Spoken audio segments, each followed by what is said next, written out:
I want to welcome you all. That was crazy.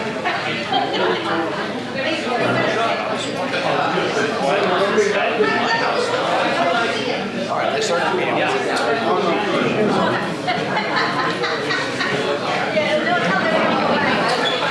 Anyway, so we're going to start. Police, fire, whoever wants to go first, you can fight it out. Mason's sick right now.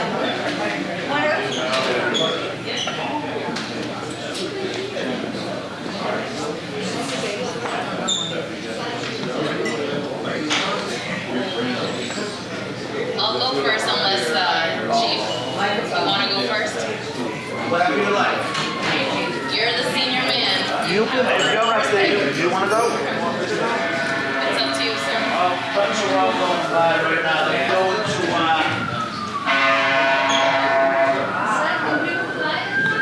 there's a whole bunch of them going by right now. They're going to 30 International Way for, I'm not sure what, for an alarm. The industrial park, yes. 144. Industrial park. That's a short. Get the idiots. Hi, everybody. Chief Delaney, Lawrence Fire Department. I've stayed here. We've got a couple of rooms. Okay, how's everybody doing tonight? Great. Okay, on behalf of the Lawrence Fire Department, I'd first like to congratulate Juan Manny Gonzalez for his recent run of mayor. He made the fire department very proud. He did an excellent job, and he's an excellent firefighter. He's been with us 30 years, and he's going to do a lot more for the fire department. So we really applaud his effort for putting himself out there, and we think that is excellent. So, Thank you. some of the news right now, let's see, we have a couple more trucks coming by. We've had a couple fires lately. 549 Haverhill Street was a second alarm. It was a two-family. It was a fire on the third floor. It was a possible space heater, too close to combustibles.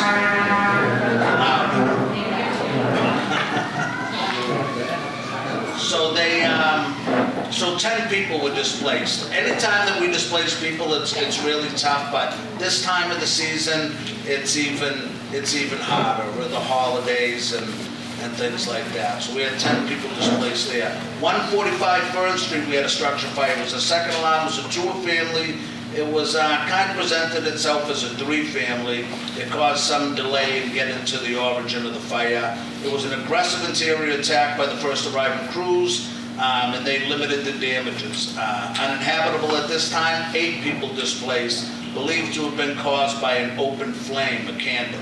So this was just within 36 hours, I believe we had 3 fires, and we had 18 of our residents displaced. The City of Lawrence does an excellent job to assist people when they are displaced here in Lawrence, which Juan is part of, does an excellent job, and there's a lot of other places that the mayor's office and the city really steps up to assist people when they're displaced. But within that 36 hours, we had 18 people displaced.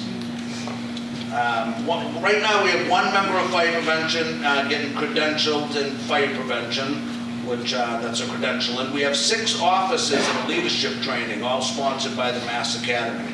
So we never stop learning in the fire department, so 6 of our senior members are still in a leadership training so they could pass what they learn along to our members.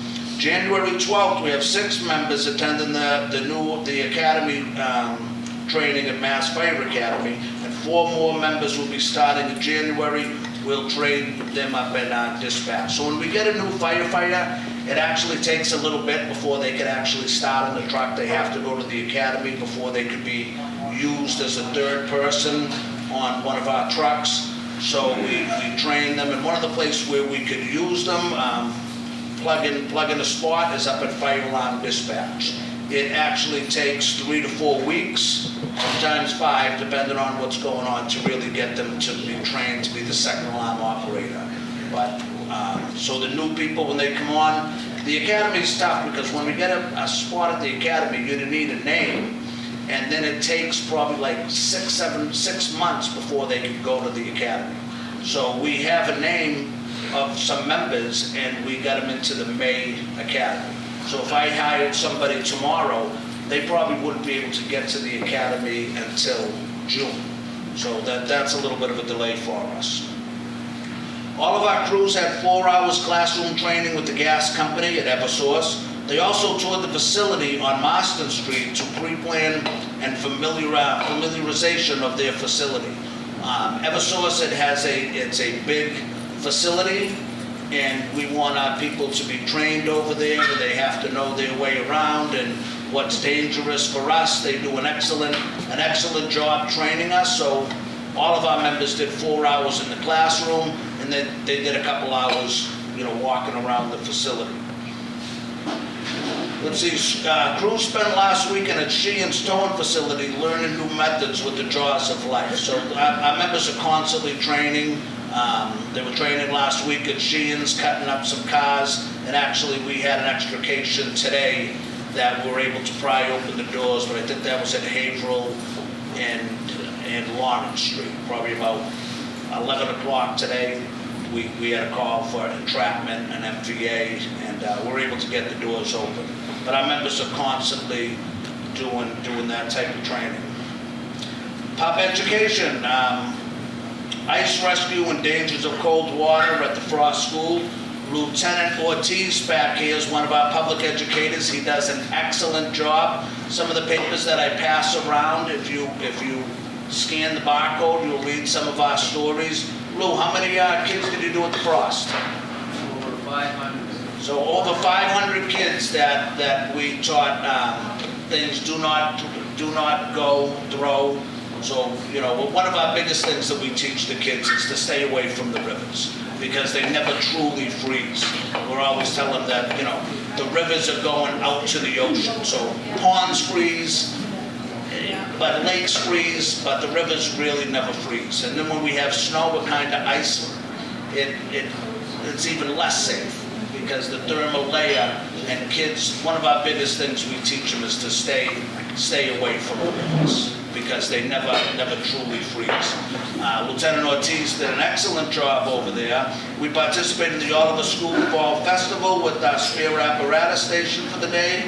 We did about 800 kids over there. Lieutenant Ortiz, I think you were over there.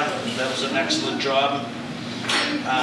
We're starting to educate the community on the dangers of carbon monoxide and the importance of smoke detectors and carbon monoxide detectors. Right now, we're all putting on our heat, carbon monoxide, odorless, tasteless. You can't smell it, so you really need a carbon monoxide detector. If it's a dual detector, one of the new technology, it has to be voice activated, because there was problems when people wouldn't understand what carbon monoxide is. They thought it was a smoke detector, so once it went off, they'd just say, well, there's no smoke. So they're disconnected. So now the new code is, if it's a dual one, it has to tell you carbon monoxide. So that's one of the newer things. So it's important that you have smoke detectors and that you have carbon monoxide detectors. We conducted fire prevention training to 160 adults at the Adult Learning Center, 530 Broadway, this past week. They were an excellent group.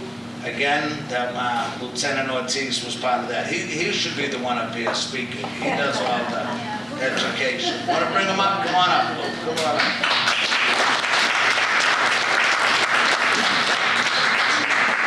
One of the new things the fire department is doing is we partnered up, this is interesting, we partnered up with Abbott Academy at Lawrence High School.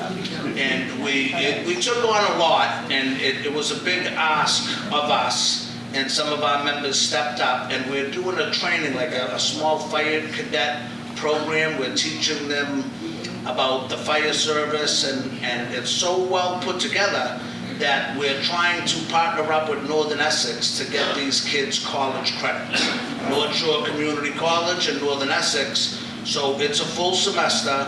They're probably a little bit halfway through with it, and they do excellent. But they're there every day for an hour. There's 2 different groups, and it's a full semester. So it's a lot on the kids, and it's a lot on us. And some of our members have stepped up, and it's a very interesting thing. One of the paper that I'm going to pass out some more, we started a new newsletter, so you could read that. If you scan the bottom, it'll pop up to something that we call the Chiefs Corner, and we're just trying to get some news and stuff out there about what we're doing in the community. As I said before, we're big on training, we're big on safety, of course, and we're very big on helping out the community. And I'm going to give it over to Lieutenant Ortiz. I don't mean to put him on the spot here, but he's going to take the questions tonight. So if anybody wants to ask some questions, here he is. Good evening, Lieutenant Ortiz. I wasn't prepared to talk, but any questions, I'll answer them to the best of my ability. Please talk loud. So any questions, I'll answer them to the best of my ability. You can feel free to ask anything.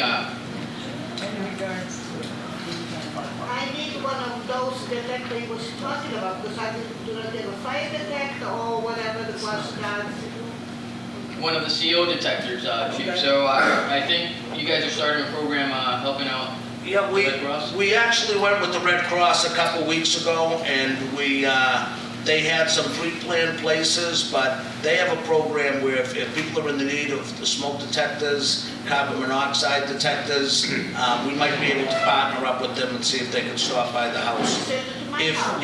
If you scan that, and at the bottom of the article, it has contact information. If anybody wants us to do like a check of your property, come by, make sure everything's safe. We have members in fire prevention. We'll be more than happy to stop by and help you with anything that you need. So if you want us to do an inspection, not an inspection, kind of just a prevention stop by, we could definitely do that. Any other questions? Any other questions? Is the fire department still the first responders instead of the 911 calls, like phone and stuff like that? They first respond if it's a medical emergency, or does it get transferred? How does that work? So we all work together. The ambulance will respond if it's a medical call, and then we'll also respond, and the police department responds depending on what it is. But we all work in conjunction. All right. Sir? If you need smoke detectors or carbon, just call 1-800-RED Cross and we'll send a team out there to install it for free. Thank you, Ken. Perfect. 1-800-RED Cross. Whoever didn't hear that, 1-800-RED Cross, and they'll help you out with smokes or COs. In the cellar, when you have a gas furnace, how far away does stuff need to be? 3 feet or more? About 3 feet. The recommended space is at least 3 feet. Is there any chance of getting this put online? It is online, right, Chief? Yes, if you scan the code on the bottom, that'll bring you to. I'm technologically illiterate. Take a picture with your phone of that. Okay. Any other questions? On single-family homes, if we leave them for like a month, 3-4 weeks, what should we leave the heat at, and what precaution should we take if we leave the house unattended? So this question has come up quite a few times. For heat, there's no recommended setting, correct? No. The temperature you feel comfortable, but 50? whatever you feel comfortable. But the space heaters, if it's a space heater, make sure it's off when you go to bed and when you leave the house. Should we notify the police department or the fire department that we're leaving the house for an extended period of time? I don't believe you have to do that, but you should have a relative or somebody come in and check, because if the pipe or something breaks, like, you're not gonna know. So even a neighbor that you trust or somebody to watch out, a relative to stop by, depending on what time of season that you're leaving, you might want to drain your pipes, shut off some of the water, and do some of that type of. But space heaters, even if you're going to bed, make sure they're off. If you're leaving for any period of time, make sure they're off. Never leave those on. Just an FYI, if you're a landlord, during a like about 7 o'clock to 11 at night, you need to leave it on at least 68, and at night you can shut it down as low as 64. Yes, because you don't want the pipes to burst and, No, I'm just saying if you're a landlocked, yep, it's a lot. that's a lot. Yeah, so if you take anything from today, it's not a pub ed session, but make sure you, you go home today, make sure you have a CO detector, because it is that time of the winter that, you're starting to get more CO calls. Chief and Jimmy, Lieutenant Ortiz, not a question but a comment. I would love to see a little bit more as we get into the real cold phase. The vacations are coming, and there's going to be a lot of students that are going to be home, including a lot of youngsters. And the parents are still going to be working, and a lot of times when they find themselves at home, a lot of parents take the chance of leaving the kids at home because they have to go to work. I think that we should start talking more publicly online about the dangers of venturing onto the frozen ponds and rivers and stuff like that. You guys are doing a great job. I just want to see a little bit more of that awareness on different platforms, going to places like tonight to bring it here. But I think it's nice that we start talking about it more before the vacations get here on how to plan before you find yourself on board and end up skating on the river, and then we have to. We don't want to see any more of that. One of the changes that I've seen in Lawrence over the last couple of years is before, kids had to travel a little bit to get to the major bodies of water, our rivers, and over the last 10 years or so, a lot of projects have been built right next to, a lot of big buildings have been built right next to these rivers. So before, when I was a kid, you used to have to walk a mile or so to get to the river. Now there's a lot of big complexes that are right next to the river. And kids get curious and they get a little bit of freedom, and we definitely have to get that message out. And our message is stay away from the rivers, because they never truly freeze. But that's an excellent idea, and we're going to do that. Are you talking to the kids over at Boys Club? Yes, we do some stuff with the kids at the Boys Club. We usually do a winter thing with them over there. I'm not sure if we've done it yet, but we're going to be getting into the schools. We've already been out there trying to reach the kids, but we can never do enough. But we're going to do more. Could you explain the dangers of heating your house with your oven door open? With your oven door open, yes, so we talk about it a lot. It's a CO, it lets off CO, and the heater's not, your oven's not a heater, so should not be done. It should not be done at all with the oven, and we've seen it too with the stove heads. They just turn on all the stove heads and shouldn't be done at all, so.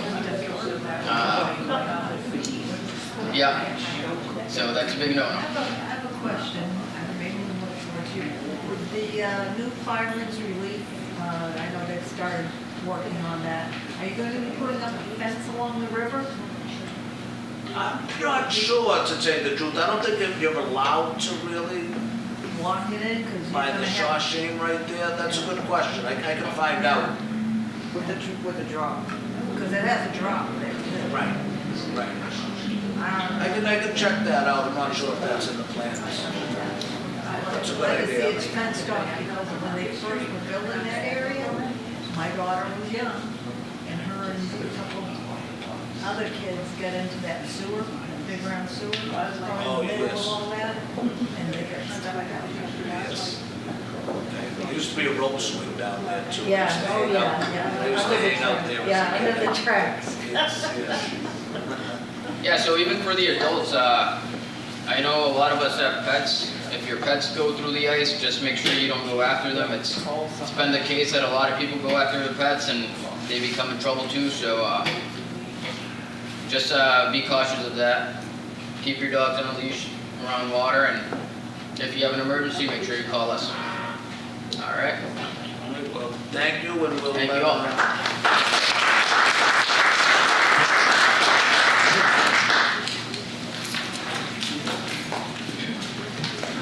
Good afternoon, everyone.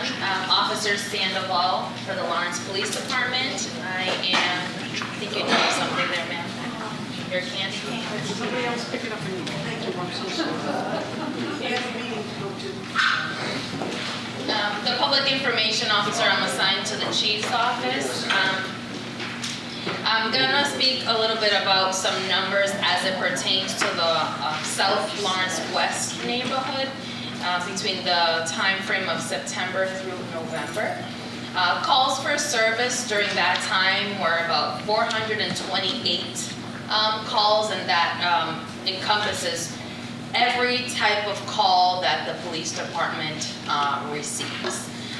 And just to address your question from earlier, sir, I believe, if I'm not mistaken, your question was who receives the call as a first responder when you call 911? So whether you call from a landline or a cell phone, it comes to the police department. And from there, we determine whether it's a medical or a fire, and then we respond in conjunction. So we would be the ones transferring either to the ambulance or to the fire department, and we would respond if it's a police required response as well.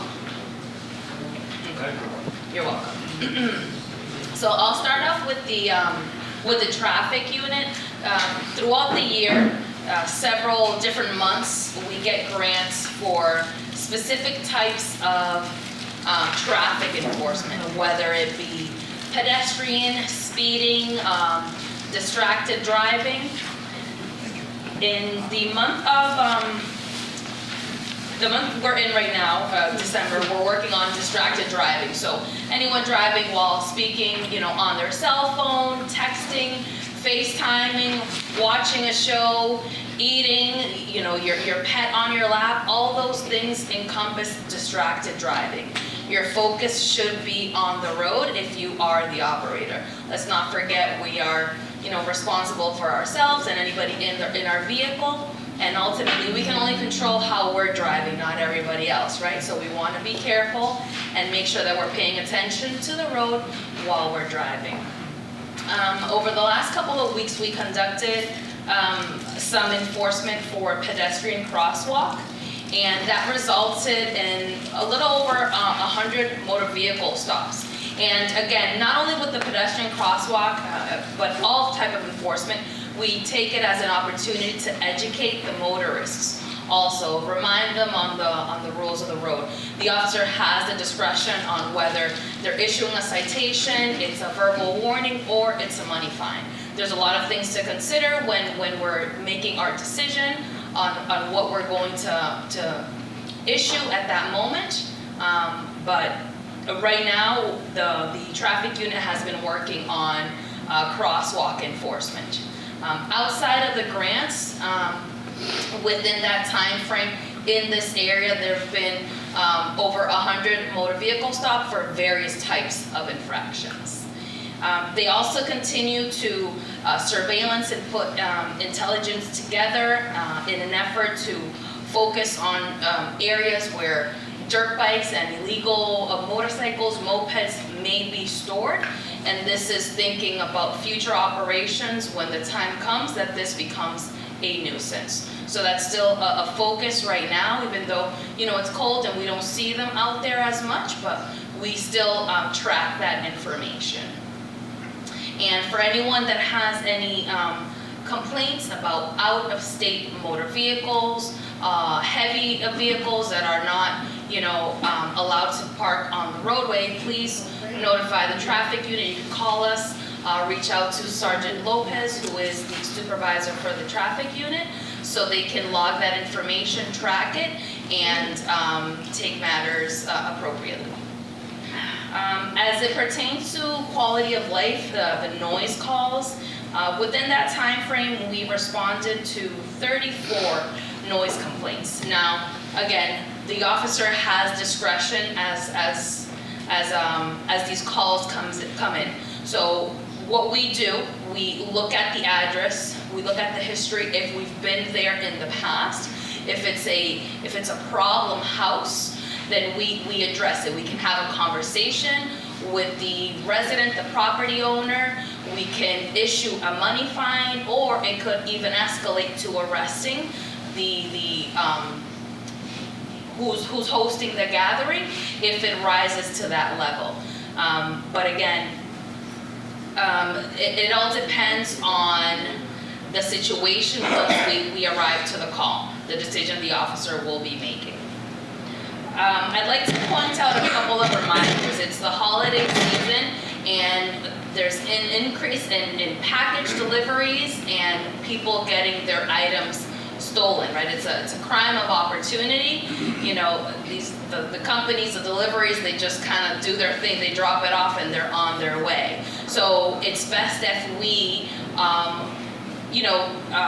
prevent from becoming victims. If you could request for a signature for your delivery, ask a neighbor, a family member to be, available, or maybe, let's say Amazon, for example, has these lockers where you can ask for the delivery at an Amazon locker, and then on your way home as you're conducting your business, you can go pick it up and ensure that it's, safely kept. Those are just some recommendations that we have as it pertains to packages, because we have seen a rise in those type of reports. Another increase are the car breaks also. And then this is an issue that's happening throughout the whole city. If you have valuables, don't leave them visible. Take them with you, or put them in the trunk, put them in a locked compartment. Personal documents, your wallets, an iPad, even some loose change. We don't know what people out there might be looking for. Some people just are, trying doors, and if the door is open, then whatever's in there, they're rummaging through, and you might be out of whatever valuable you have in your vehicle. So be mindful of that. Try parking your car, in a well-lit area, maybe in an area where there's cameras. In the event you become a victim, well, we can look back at that footage and maybe try to see what happened, or get a description of the perpetrator, which would be very helpful. All right. We've also seen an uptick in scams over the phone. So people are getting calls. These scammers are getting crafty. They're using apps that replicate official numbers. They're looking at our website, and they're looking at officers' names, officers that are legitimate officers that are currently working, and they're claiming to be said officer, and are trying to bait people into providing information or getting money. The Lawrence Police Department will never call you to ask you for money, or to indicate that paying some type of fee would get you out of some type of criminal investigation. So if you are a victim, you know of someone, please encourage them to hang up the phone, do not provide any information, and please let us know that this is happening. We want to keep track of that.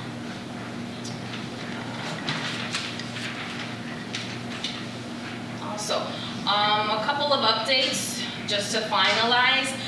In October, we graduated 8 officers from the Lowell Police Academy. They are currently in the field training program. They're on phase 3 of 3. So hopefully, if everything goes well and they are at the standard that they need to be in order to be on their own, we should welcome them to the patrol ranks on their own in the first couple of weeks of January.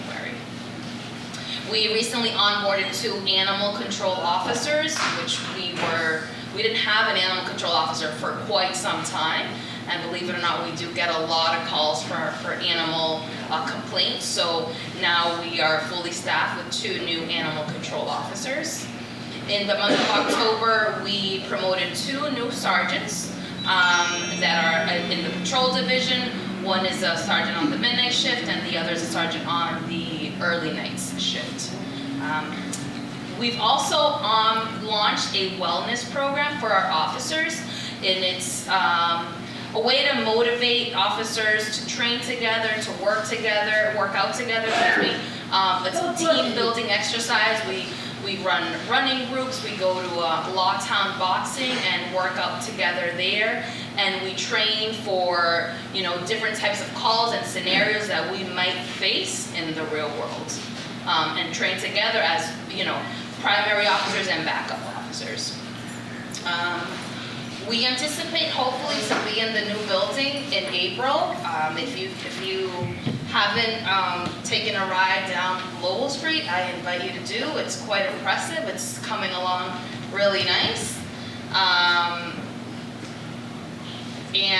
Oh, I want to also mention, tonight House of Mercy is open for anyone.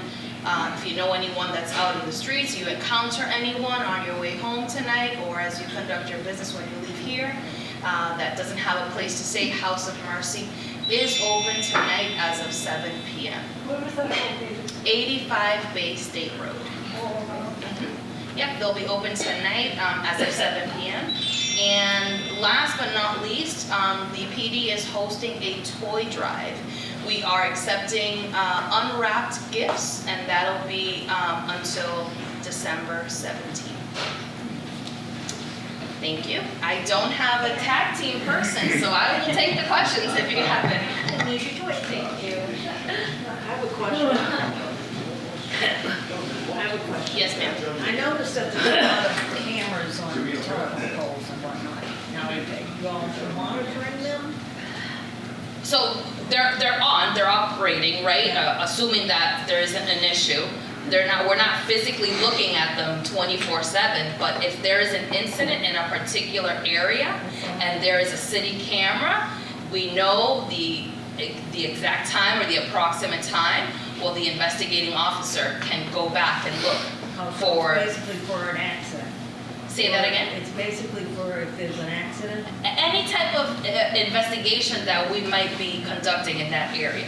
Like as the chief mentioned earlier today, there was a motor vehicle accident at the intersection of Lawrence and Haverhill. There is a city camera there.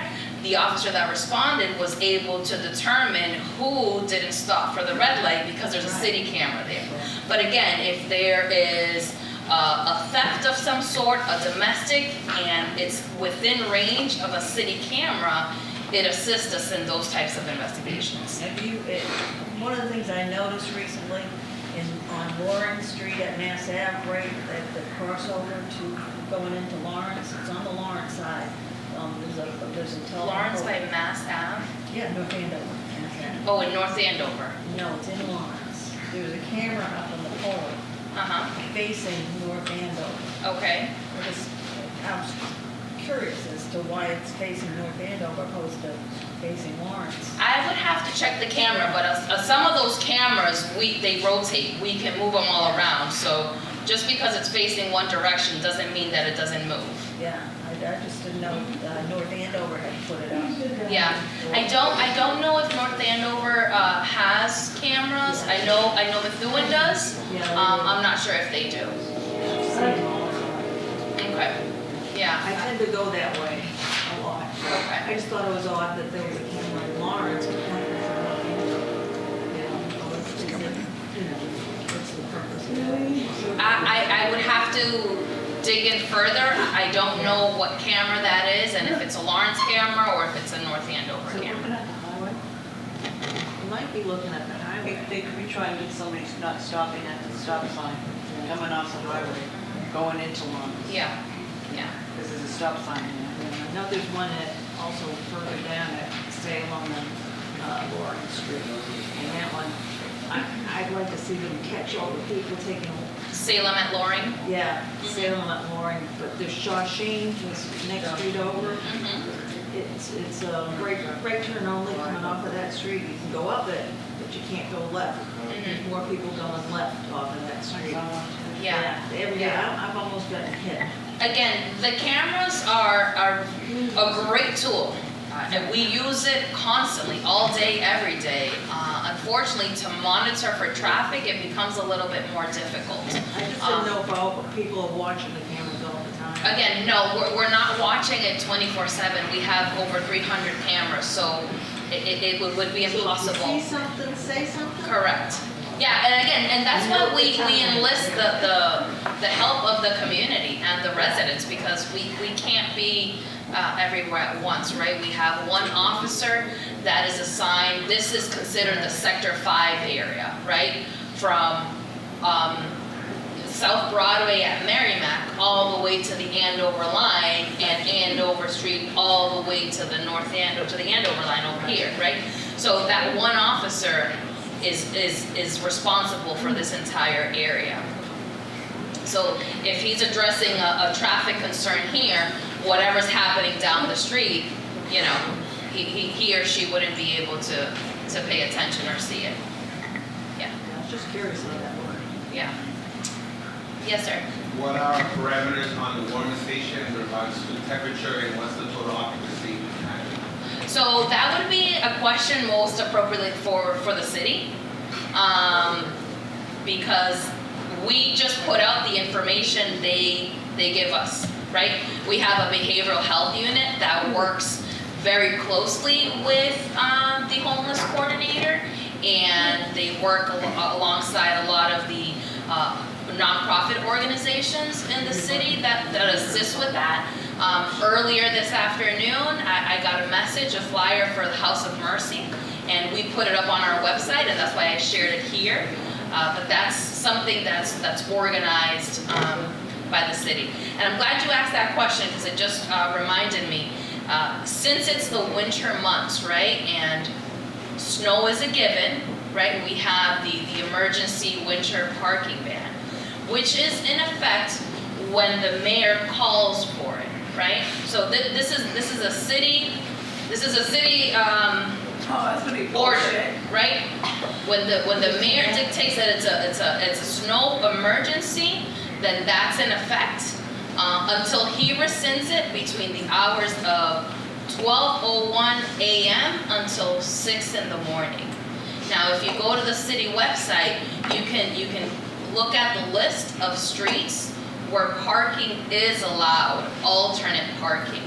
I don't want to get ahead of myself, because maybe the counselor will address it a little bit more in depth, but as it pertains to the citation, it used to be $25, now it went up to $100. Now, the police department is support staff as it relates to this city operation.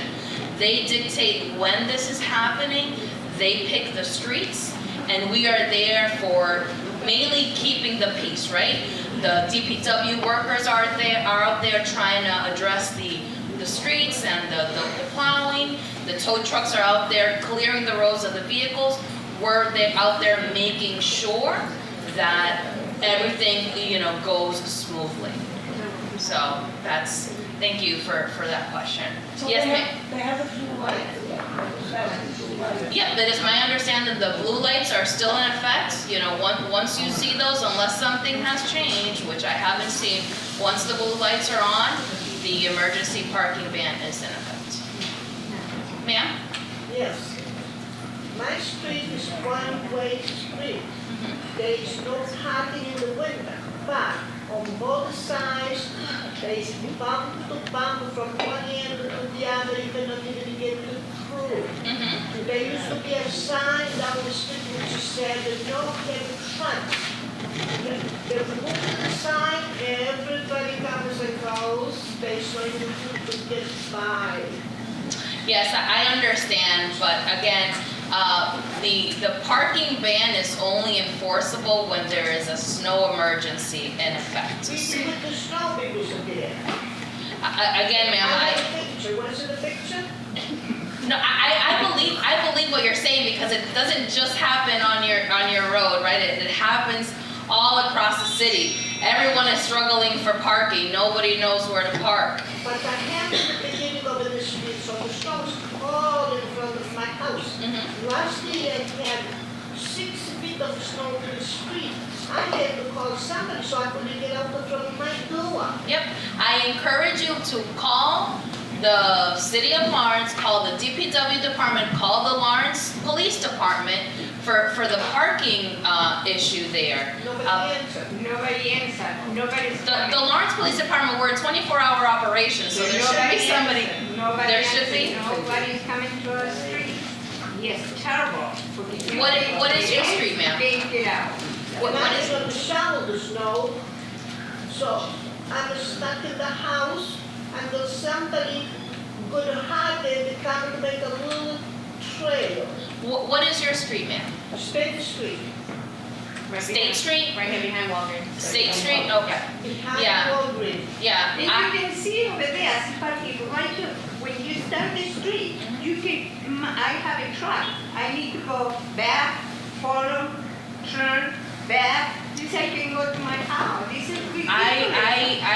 I would suggest, Brenda, maybe for the next meeting, we would need somebody from the DPW department here that can address those questions, because I don't want to give you false hope or the incorrect information. I don't know how DPW picks the streets that they are plowing, or when they're enforcing the snow. I live on this side, but she lives on this side. So with this much, so you cannot even get through. No, I understand, ma'am, you know, again, with people not following the parking ban, it makes it very difficult for them to plow the street. So that is why it is imperative for people to understand that if there is no parking allowed on your road, you shouldn't park there. If there's alternate parking allowed, then you should follow the alternate parking.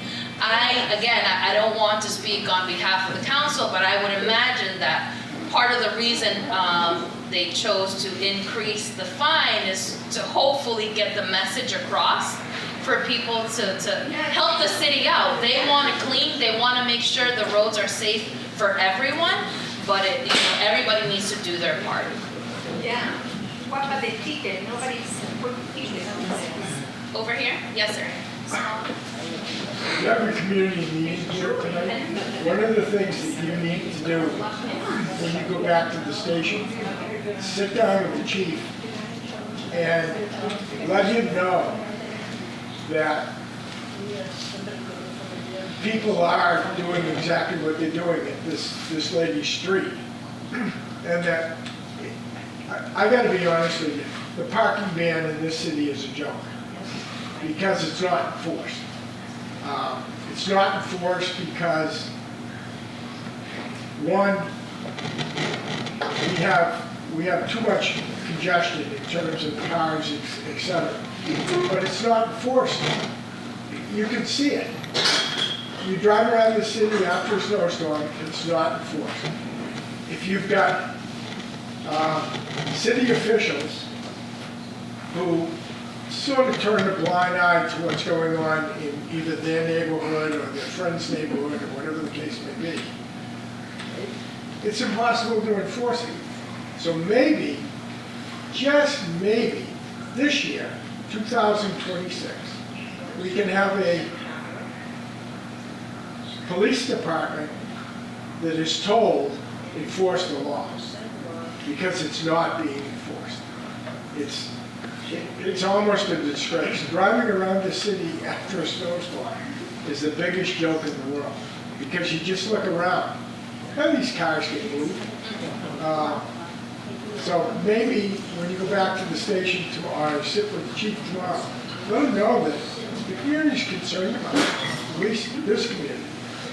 We're also concerned about it, sir, because again, a lot of us, I live in this community. I live on a street that no parking is allowed during the entire street on both sides. People are parked. Now, we only have 2 or 3 traffic control units that work overnight. That, again, it would be unreasonable to think that they can, get to every street every night, and then they only issue tickets when the snow parking, because that's what the rule is. Don't issue tickets, tow the damn things. You have a right, you can tow it. It's a no parking zone. I'm sure that the tow companies in this city and around would be more than happy to grab those cars. But it's not enforced. That's what I mean. You write a ticket, it's a joke. throw that in the glove box or on the floor, and park your car. And again, hopefully, with the change in the money fine, you know, we could see a little bit of a difference to alleviate that parking issue. Again, this is not just a police department concern, this is a whole, again, I wish, it's not that I don't want to answer your questions, but I wish the Department of DPW were here because they play a major role as it pertains to that concern. Yes, Mr. Ross. Okay, this is a two-part question. First part is a serious, the second is kind of a sarcastic one.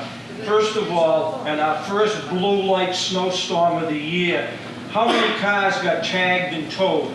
Okay? The second part of the question is, when are they gonna put somebody that knows what a New England snowstorm is in charge of turning that damn blue light on?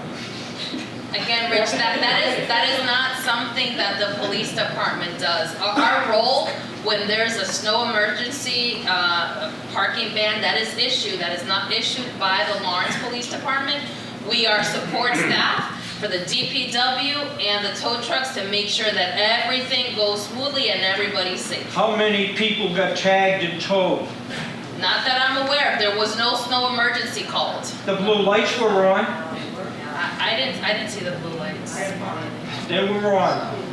I tried, I myself, and I take full responsibility. I emailed, I contacted ahead of time DPW, you know, what are we doing? And I didn't really get any direction because again, they are the ones that dictate when this is happening. They pick the streets and whatnot, and that didn't happen. So. But I don't think like a lot of people have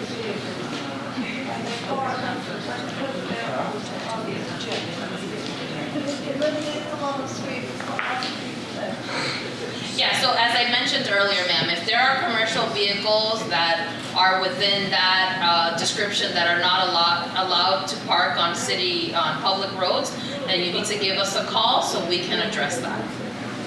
Yes, ma'am. Two questions. Can you be fined for parking inside of a posted sign that says the Gold Star family member only? For Gold Star, Yes. I believe you can, yes, absolutely. Because she is, and has one in front of her house that everybody uses. The other one is, can you be ticketed for parking in front of the handicap placard sign from the city when there's a snow emergency? I personally I have a handicap plate. I pull mine in the driveway because I want the plowers to plow that. But if somebody else puts their car there, it's a blue light special, emergency. Can they be ticketed? I believe we try not to ticket the handicap placard of motor vehicles for obvious reasons. You know, a lot of time we try to make contact with the owner to try to get the vehicle moved so that can be addressed. We take that into consideration. Yes, Lee? Okay, I'm going to ask an embarrassing question again. Is any of the following officers going to be named after the new building? That has not been decided, Lee. Can you make sure that doesn't happen? And if it does, it has to be, it can't be just one person. DFD's father, it has to be all of them. Just like with me, with Day Remembrance, it's not about my son, it's about all the people that have been murdered. And I don't think it's fair if it's one officer, just because everybody's friendly with that gentleman. We don't get in the habit of playing favorites, and again, I passed on your concern when I was here at the last meeting. Can you pass it on again? I will certainly do that, for sure. Absolutely. Anyone else? Thank you.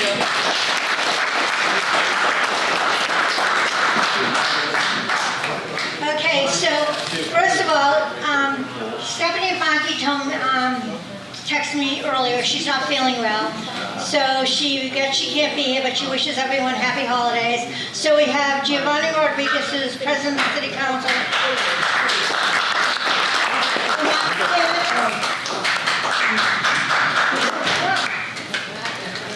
All right, have a good night. Thank you. Stay safe, guys.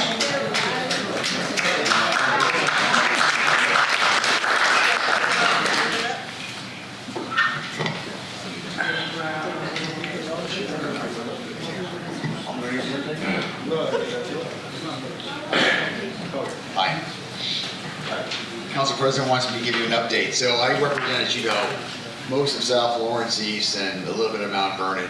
So none of this area right here.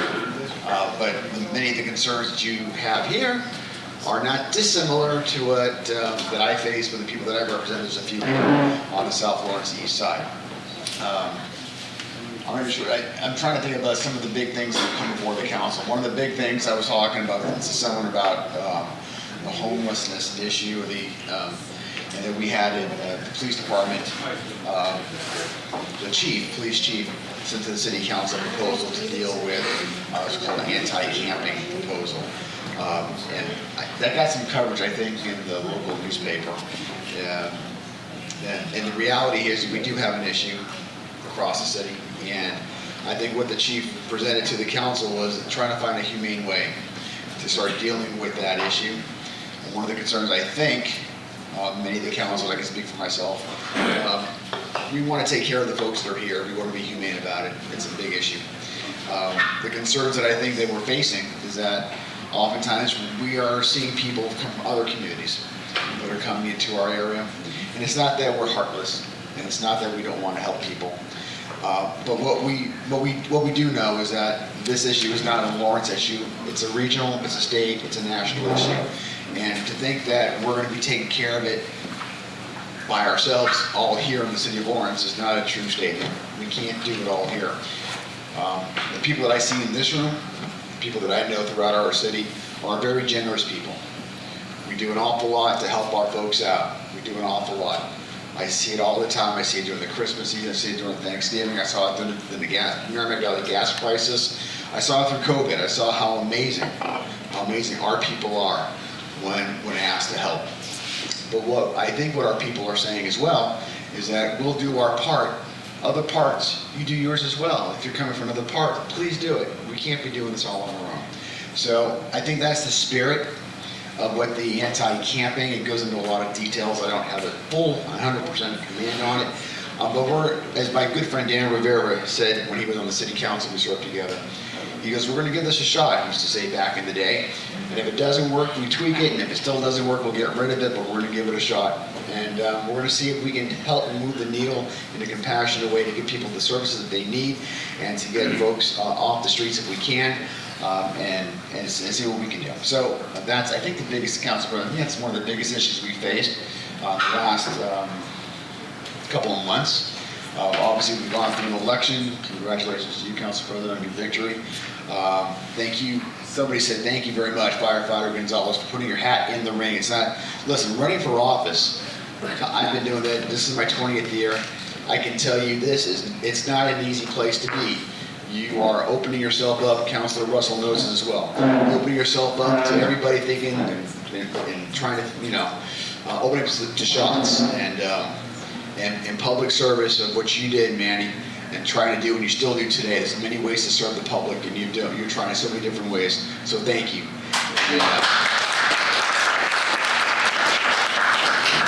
And I have one more thing, Council President, before I hand the mic over to you. I've had the privilege of working with some tremendous fire chiefs. I happen to like Brian Moriarty. I thought he did a very good job. I've seen him firsthand during the Merrimack Valley gas crisis, how he and Roy Bass worked together to try to really get a handle on it. I thought he did a great job. I also see with Chief Delaney, somebody who rose through the ranks, who is currently our fire chief, and I have a lot of confidence in his ability. I think you see it here. He's genuine. What you see is what you get. He's genuine. He's from our city. He understands us. And I think he does a fantastic job. And I want to say this. I think we're lucky to have Chief Delaney as our chief, leading the men and women of our fire.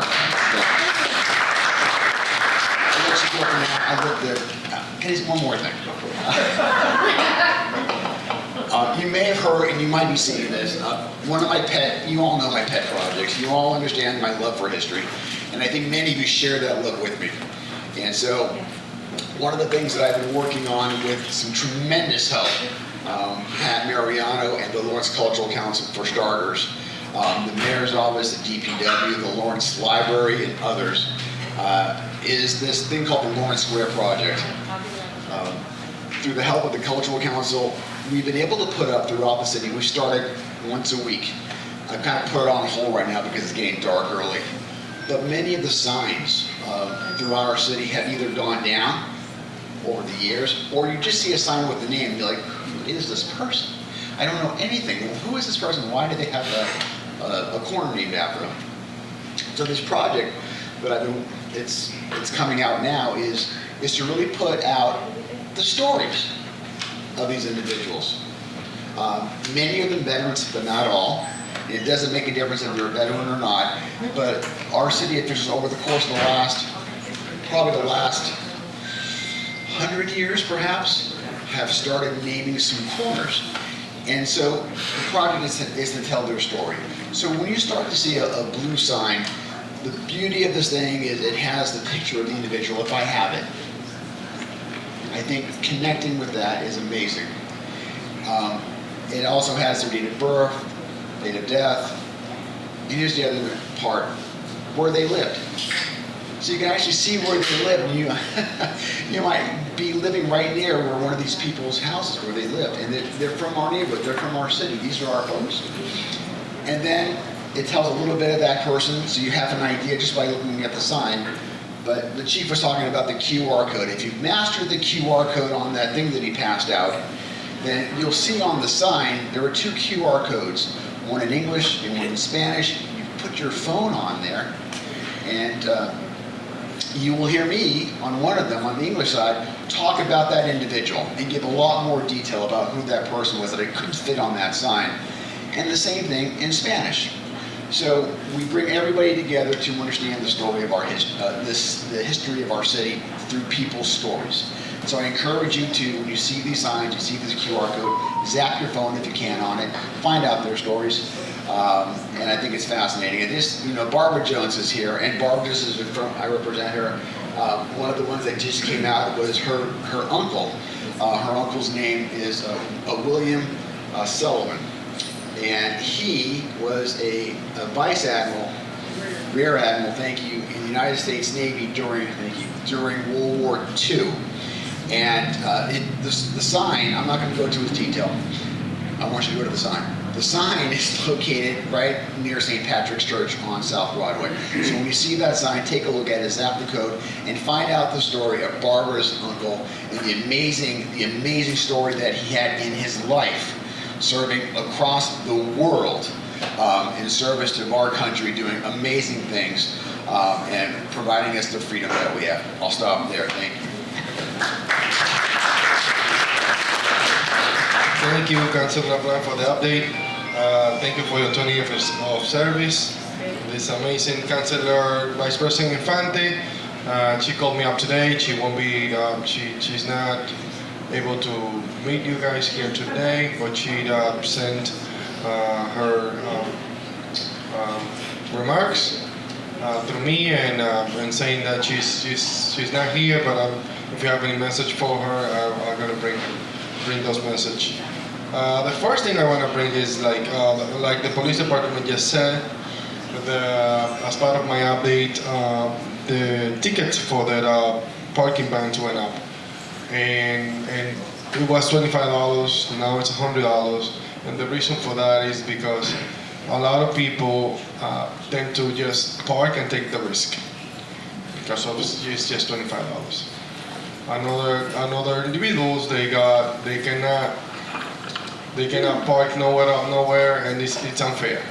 So, but the most important part of that change was because of what is the true meaning of it is that the emergency of the snow that is taking place is to we need to make sure as a city that the city get cleaned effectively and on time. So the DPW have the responsibility of the operation of the snow removal. It is not an easy operation. I have experience with the state on my job, doing a part of the coordination at the state level, and on highways you don't have nobody parking. When you have one car parked on the highway, it's a mess because you change the whole body of the cleanup operation. In the city, you have tons of cars parking and parking on the way that is not supposed to. So that's why the measure that we took at the city council was to increase the ticket from $25 to $100. Also, another thing that is being taken into consideration is that now, instead of you've been told you're going to spend $300, you're just going to get a ticket. And the next day, potentially your behavior change, or people's behavior change, because I'm pretty sure that a lot of people that come here don't park illegally. But people's behavior change and they won't park on the way that it's not supposed to.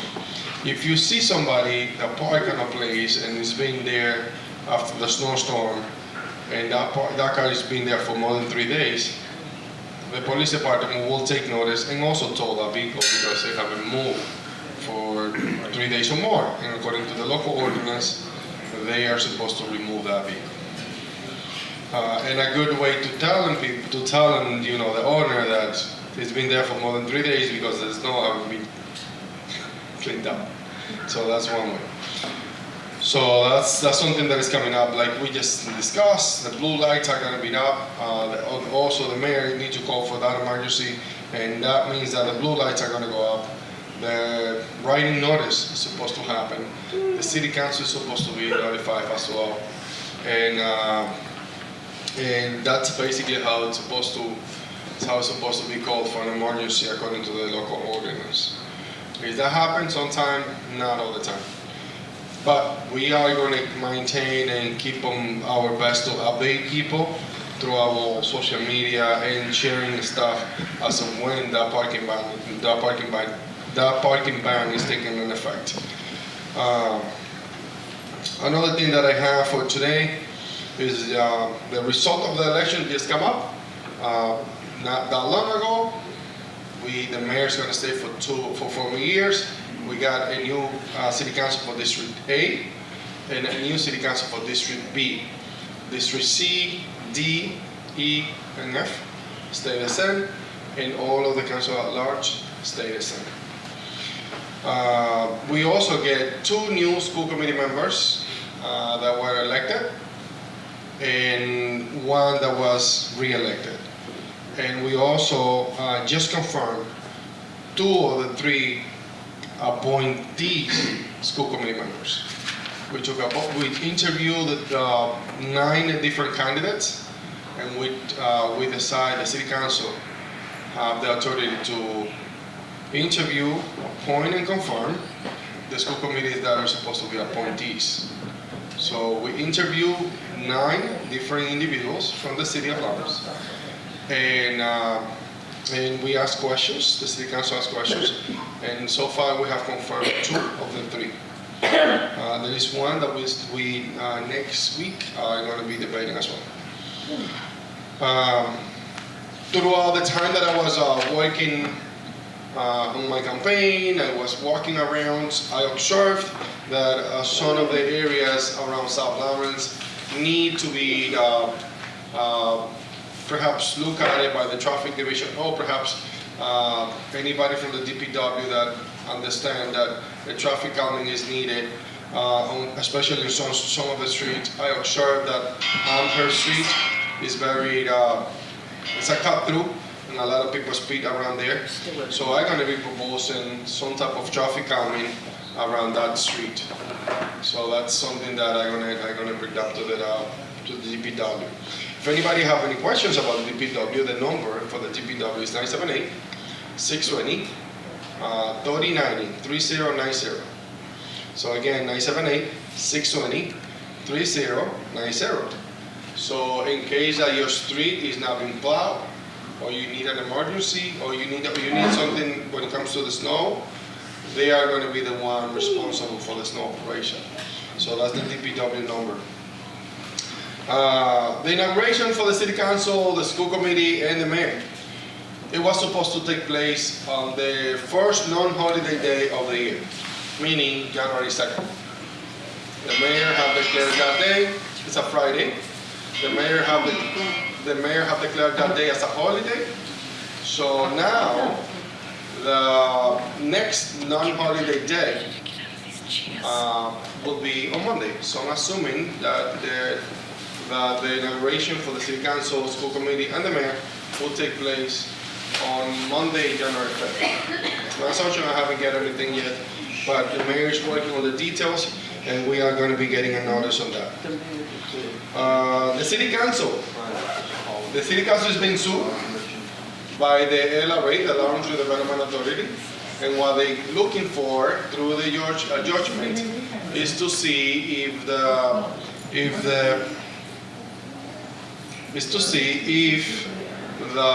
City Council have any say when it comes to transferring those properties that the Mayor is looking to transfer to the LRA.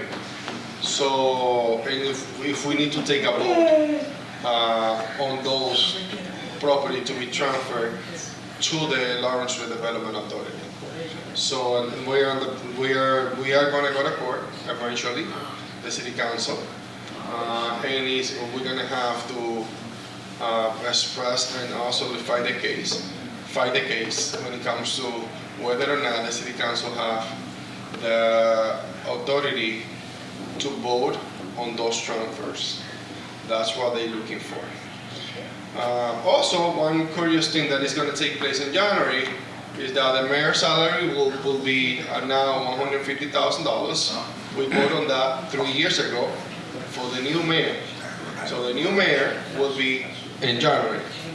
So the new mayor will earn $150,000 a year. Before it used to be $100,000.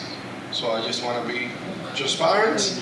That was a vote that took place 3 years ago. That was not now. So because it only taken effect on the new mayor, and the election just happened, and the new mayor, which is the current, would earn $150,000. Who voted for that? The City Council voted for that.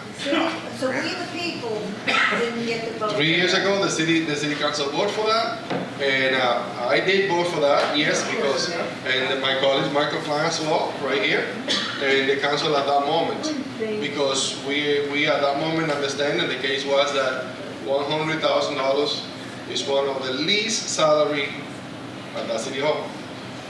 Yes, and that's the mayor. And we also understand that, you know, it's not quite up to the new standards that salary is only $100,000. But that vote took place 3 years ago. So it's nothing new, like it's nothing special for this specific mayor. It's like, it's something that happened 3 years ago for the new mayor coming up, and that was the result of the election. But I just want to be transparent with all of you. Sports, the basketball team for the Lawrence High School, the season just started, so please support them because those kids are working very hard. Any questions? Okay, Ricky, yes. Yeah, while we're on the subject of snow, regarding the snow plow and contractors for the city. Yes. Just last week, the plows, they did a pretty good job. Not complaining about the job they did. My concern is the collateral damage they do. They're chewing up the curbstones really bad up in the Frost School area. They took out the sign, the corner of Beaconsfield and Beresford. And what was the location of the sign? Beresford and Beaconsfield, the corner. They took out the street. Now, you gotta make some real effort it takes to get a snowplow up on a sidewalk. Now, the storm probably ended maybe around midnight, and they're just circling around and around till 6 o'clock in the morning with the blade down. You can see the sparks. Going, you could see the sparks looking out the window. They hit the same manhole cover a good half dozen times. Now, that being said, that's a necessary evil. You have to get those roads plowed. You got a school, children going to school the next morning. I get it. But what my concern is who pays to fix that damage? Now, I know some years ago, they chewed up Baldwin Street pretty bad, the main drag. But that was all corrected. When we got that gas crisis money, they repaved the streets, the sidewalks, they cleaned up a lot of the damage that those contractors did for winters in the past. I'm trying to figure out if there's some sort of a line item or some sort of contingency in the budget or in these contracts that these contractors are responsible for the damage. Are they bonded? Who pays for that damage?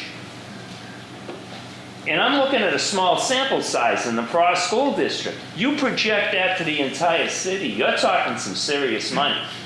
Is that they took out a whole chunk on Frost Drive a couple of years back, Beresford Street, Mount Auburn, and it's just a little area.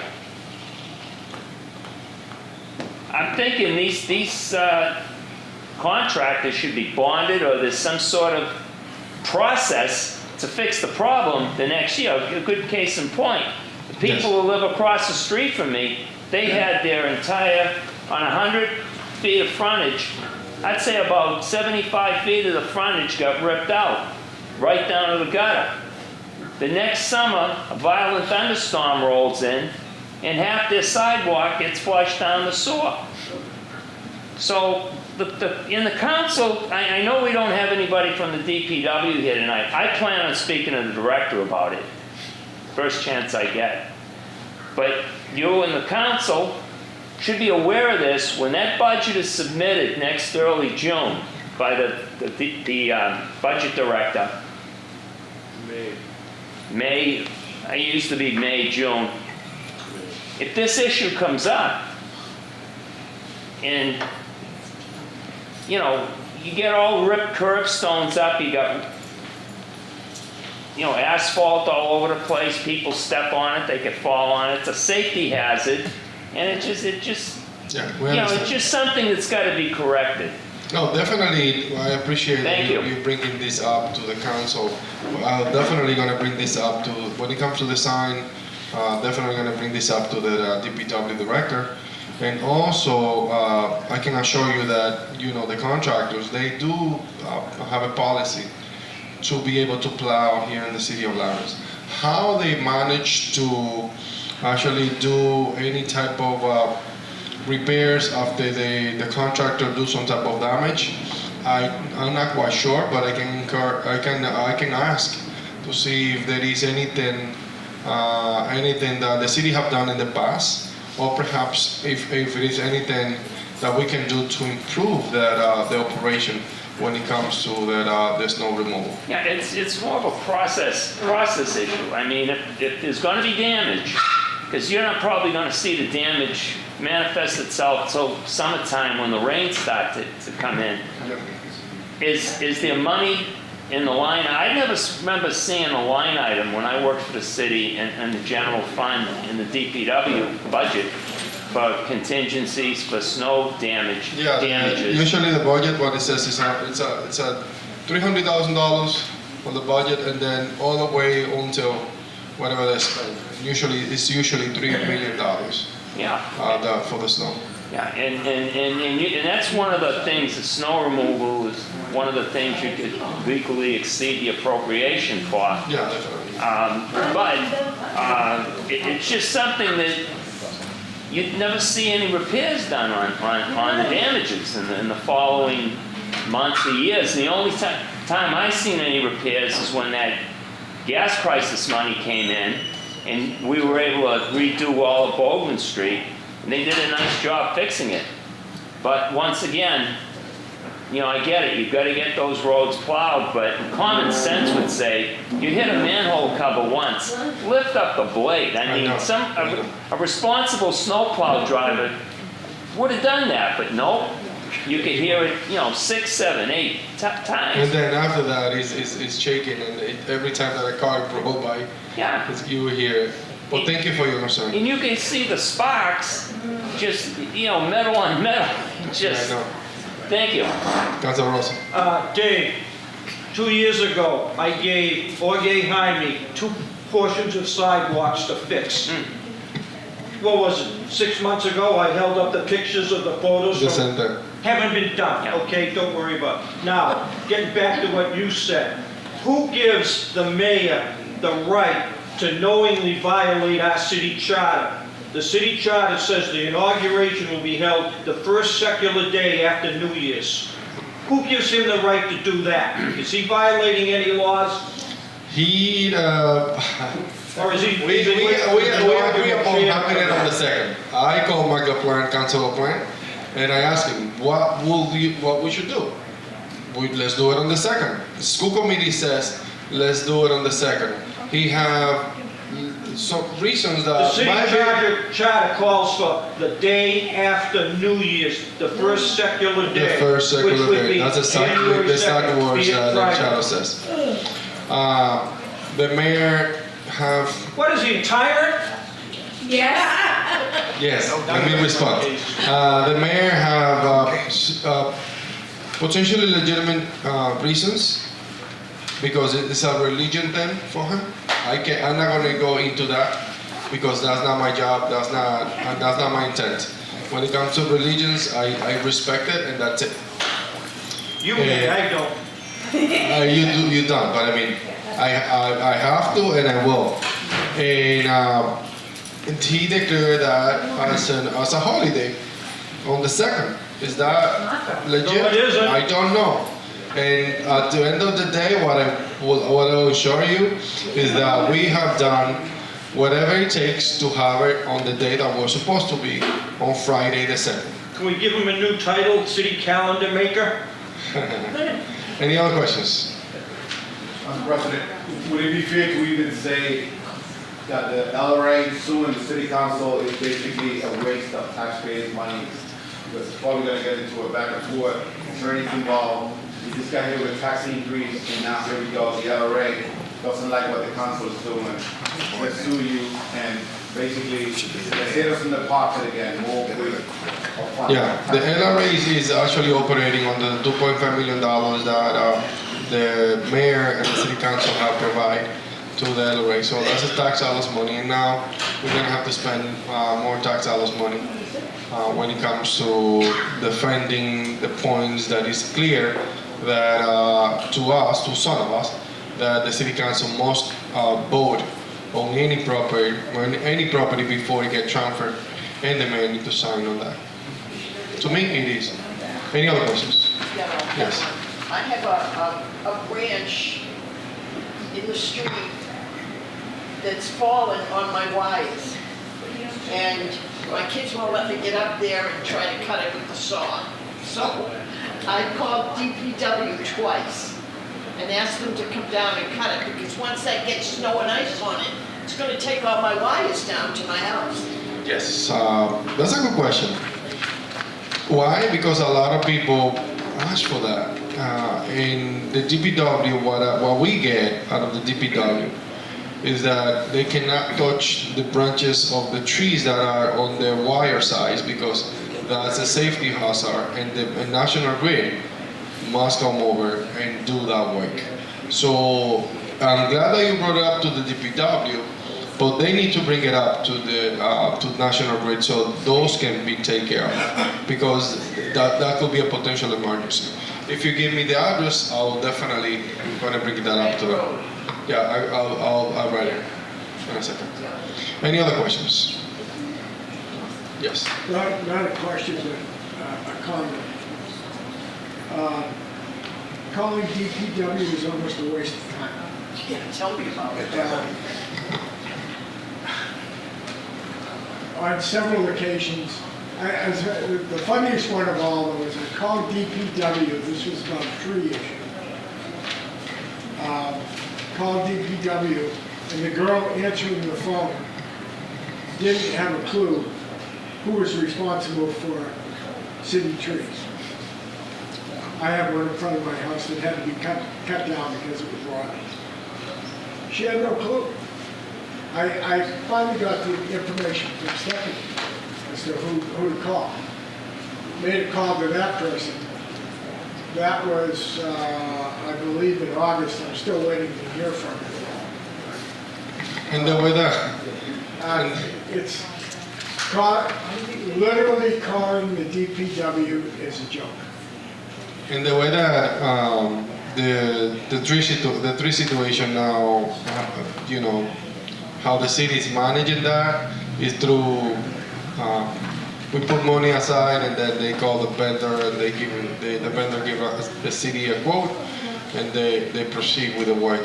Before it used to be a bit different, that we have a crew that was dedicated just for trees, but that's no longer available for the city of Lawrence. Because of multiple reasons, but I mean, but we understand your frustration for sure when it comes to the trees, and especially on when it comes to becoming a potential hazard, like for the around the National Grid wires.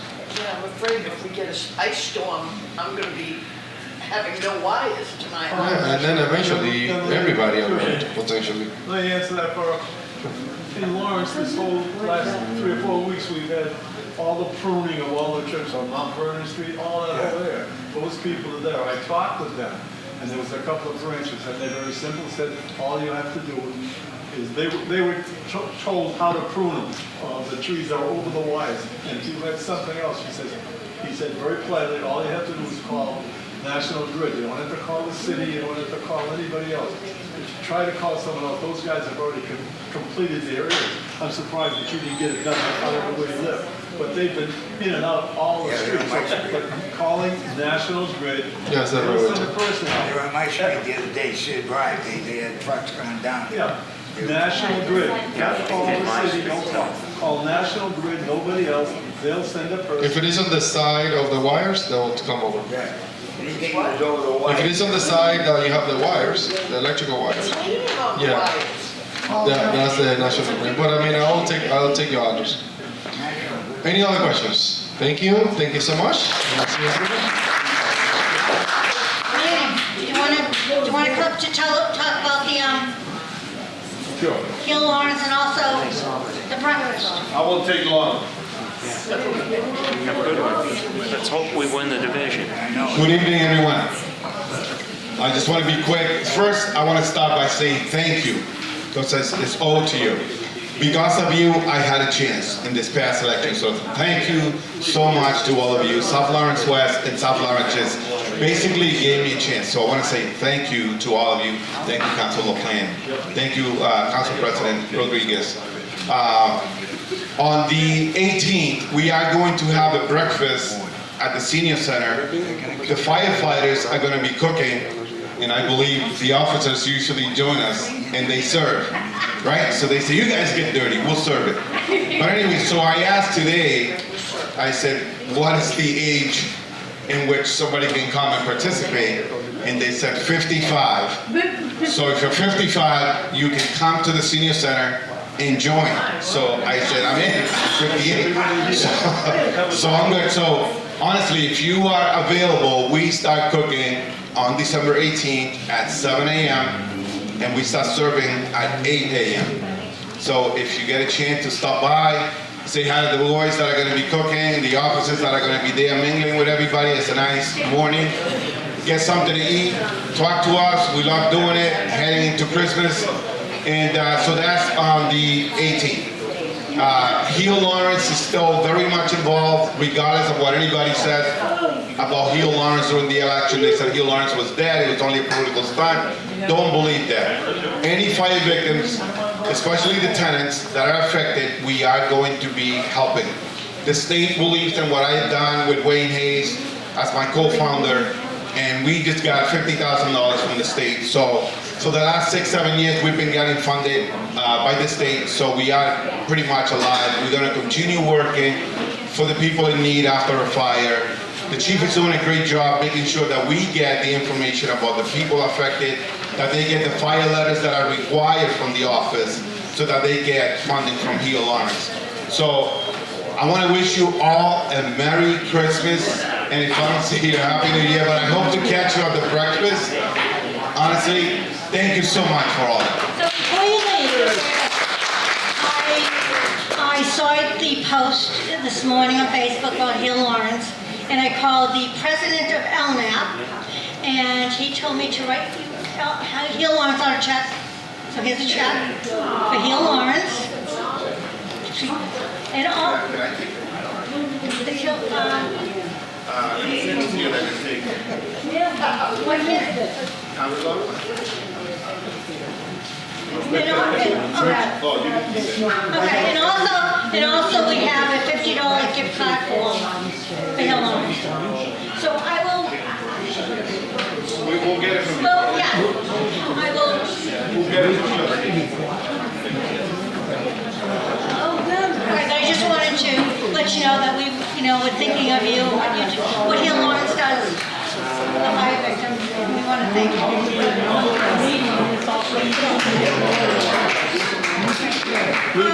Okay, I want to wish you all Merry Christmas, Happy New Year. We'll see you on St. Patrick's Day.